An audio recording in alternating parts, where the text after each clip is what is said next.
Okay, nama saya Nur Adila binti Muhammad Yassin di 1910187.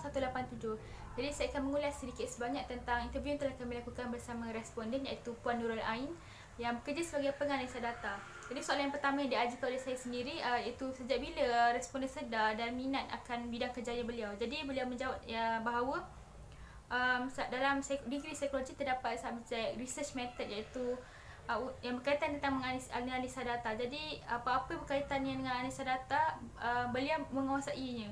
Jadi dari situlah beliau sedar yang beliau akan minat akan subjek itu dan untuk meneruskan kerjaya yang berkaitan dengan subjek tersebut.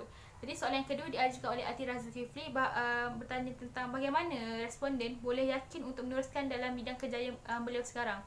Jadi responden membalas soalan ini dengan mengatakan bahawa ilmu yang beliau ada ni bukan saja sekadar ilmu tapi boleh membantu orang lain lagi. Jadi ia bukan salah satu sebab untuk beliau untuk meneruskan dalam bidang kerjaya beliau sekarang ini. Yang ketiga pula ditanya oleh Norafika, di mana soalan itu berbunyi, adakah Puan akan menerima tawaran kerja di tempat lain?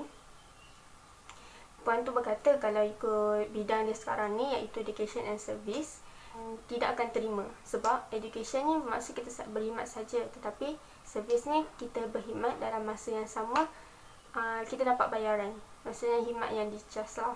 Faktor kedua mungkin disebabkan dia dah mempunyai keluarga dan dalam masa yang sama dia nak meneruskan keluarga and dia nak meneruskan kerja.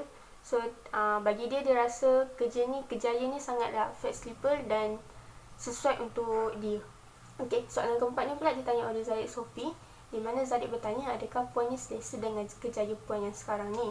Dan Puan ni pun berkata yang dia sangat selesa sebab bila dia kata bila kita buat sesuatu tu dengan kita punya semangat, so semua kerja tu kita akan rasa macam mudah dan seimbang. Dalam masa yang sama, dia melakukan kerja and then dia dapat income, lepas tu dia dapat jaga anak-anak dia di depan mata dia. Berdasarkan interview tersebut, kami memilih teori trait and faktor kerana setiap individu mempunyai kemampuan dan keunikan yang berbeza. Di sini kami dapati puan tersebut mempunyai kemampuan dan keunikan daripada pekerjaan tersebut lah, iaitu analisa data. Kerana puan tersebut sangat mahir dalam bidang analisa data. Jadi kesalahan ciri-ciri tersebut membuat beliau minat dan membuat pemilihan dengan pekerjaan tersebut lah. Jadi pemilihan ini dipilih secara pemadangan dengan suatu pekerjaan yang boleh dilakukannya lah ikut kemampuannya dan kebolehannya.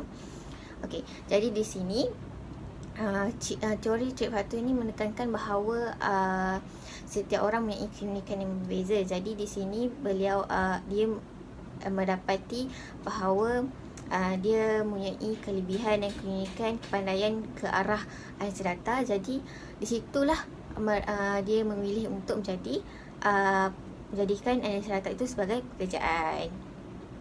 Okey, teori Donald E. Super 1952 ia melibatkan konsep kendiri, iaitu dari segi mental dan fizikal. Kemudian pemerhatian seseorang itu terhadap kerjaya, mereka akan mengenal pasti melalui kerjaya orang dewasa. Apa yang mereka boleh lakukan, apa latihan yang mereka dah lalui, apa keupayaan mereka untuk kerjaya tu. Kemudian bila dah kenal pasti dan dia dah pasti, kemudian dia akan startlah kerja dengan kerjayanya dan seterusnya dia akan rasa selesa ataupun tidak. Kalau dah selesa, dia akan kekalkan kerjaya dia sampailah di peringkat penurunan, iaitu peringkat di mana seseorang tu dah berumur 65 tahun dan iaitu pencen lah.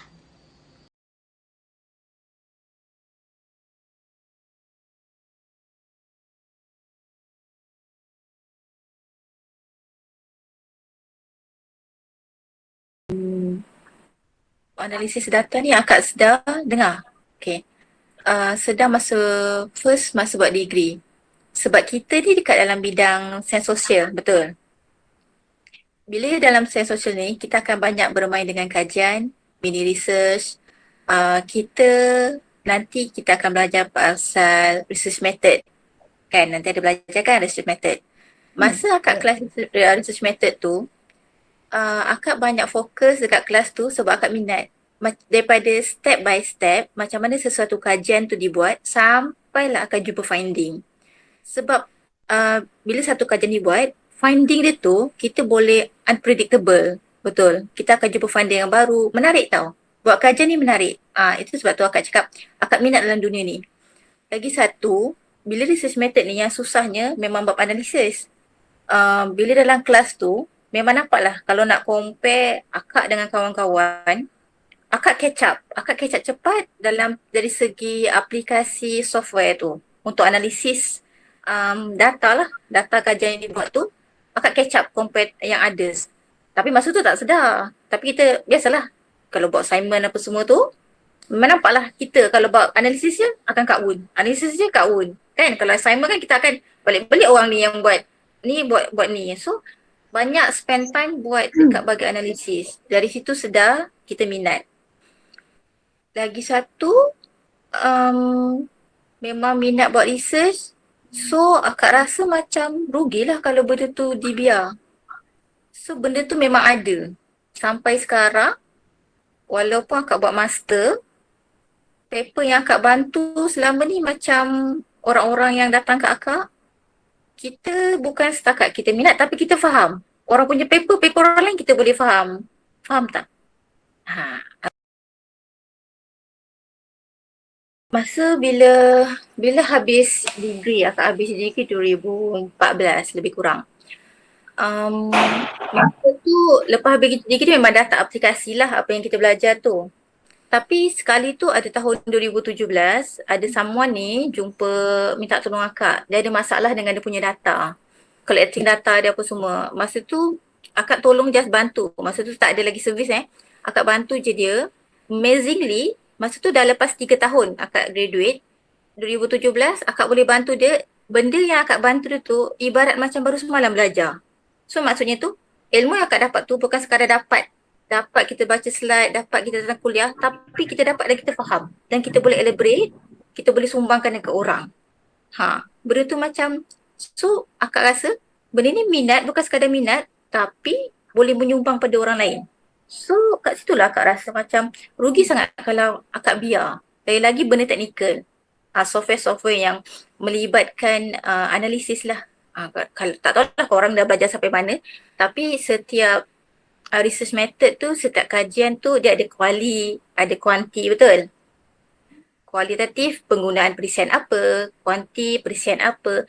Benda tu yang core yang terlalu ramai hari ni orang-orang PhD master yang dia stuck dekat bahagian analisis data.